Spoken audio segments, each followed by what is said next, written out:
La crise des chamars est le début de toutes les tragédies qu'on a dans la société.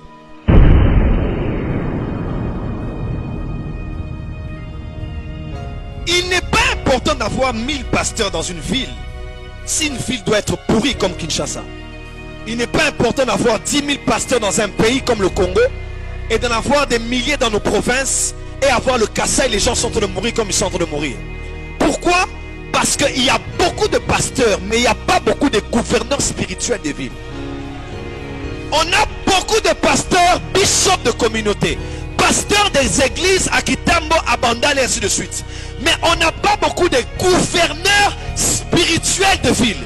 Par un prophète, Israël avait été gardé. Moïse n'était pas n'importe quel type de prophète. Israël était gardé. Un homme protégé des millions de personnes. Que Dieu donne à cette nation des prophètes.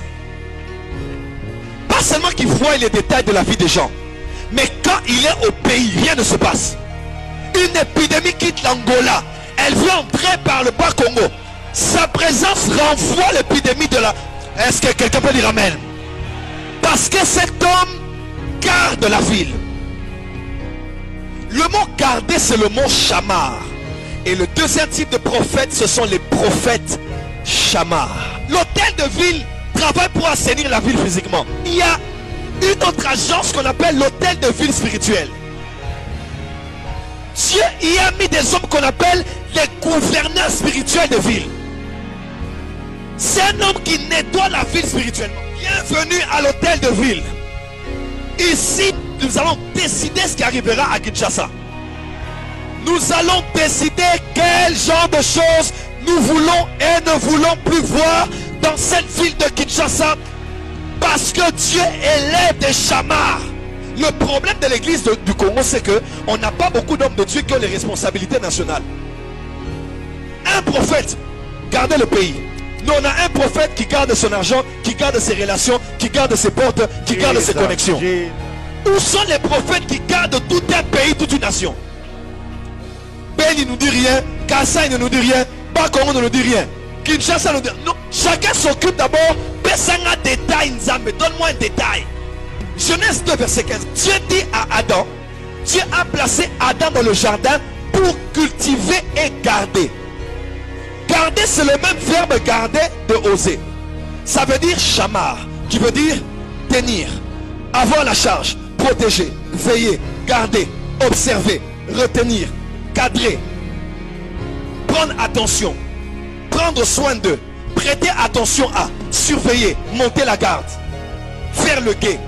C'est le même verbe qu'on utilise pour les veilleurs, les guetteurs ou les sentinelles. Genèse 3, verset 24. Dieu a dit, l'homme ne va plus toucher à cet arbre de vie. Qu'est-ce que Dieu fait? Il met entre l'homme et l'arbre deux chamars. Personne ne pouvait aller. Personne ne pouvait aller prendre. Parce qu'il y avait deux chamars. Tu veux y aller, tu passeras par le corps de ces chérubins. Question. Pourquoi le péché est entré dans le monde? Pourquoi le péché est entré dans le monde? Pourquoi? Parce que pendant une seconde, un chamar n'a pas fait son travail. Pourquoi le Congo est là où il est? Pourquoi l'église est là où elle se trouve? Parce qu'un homme établi pour garder le jardin, pour veiller, sécuriser, protéger, est distrait. Et le diable entre et il amène la perversion. La crise des chamars est le début de toutes les tragédies qu'on a dans la société. Les foyers sont détruits parce que les chamars dorment. Les églises sont détruites parce que les chamars dorment.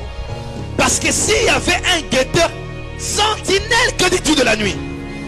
Quand les chamars sont là, ils disent, tu ne toucheras pas ce foyer. Parce que nous on se tient. Si tu veux passer là-bas, tu ne passeras pas le corps. Tu ne toucheras pas notre Père spirituel. Tu ne toucheras pas cet homme de Dieu. Parce que nous sommes les chamars. Aïe aïe aïe. Nous sommes les chamars. Tu ne peux pas le toucher parce que nous sommes là.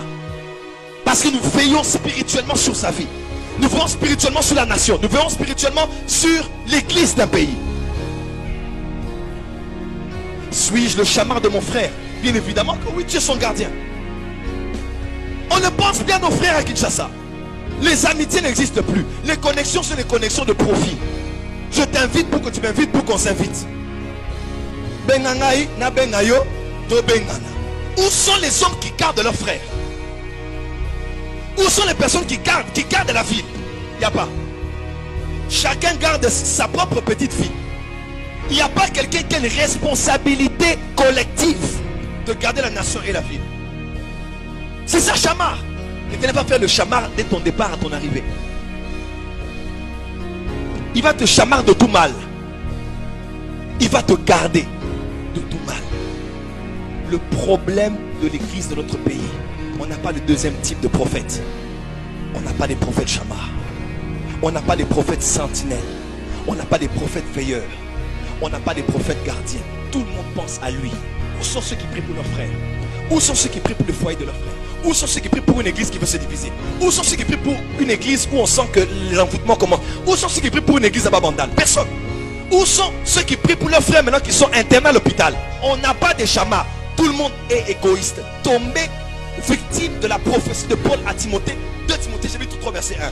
Dans les derniers temps, les hommes seront insensibles, égoïstes. Génération selfie. Selfie n'est pas loin de selfish. Tout le monde se regarde de lui. C'est plus les autres à photographier, c'est moi. Comment je suis, comment je me tiens, comment j'ai prêché, comment j'ai prophétisé, comment j'ai annoncé. Qui regarde les autres? Qui met la caméra sur les autres?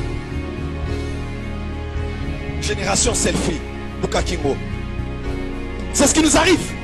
Tout le monde ne pense qu'à lui. On ne pense plus aux autres. Souffre, mère, sois terminé. D'ailleurs, ça sera à mon avantage.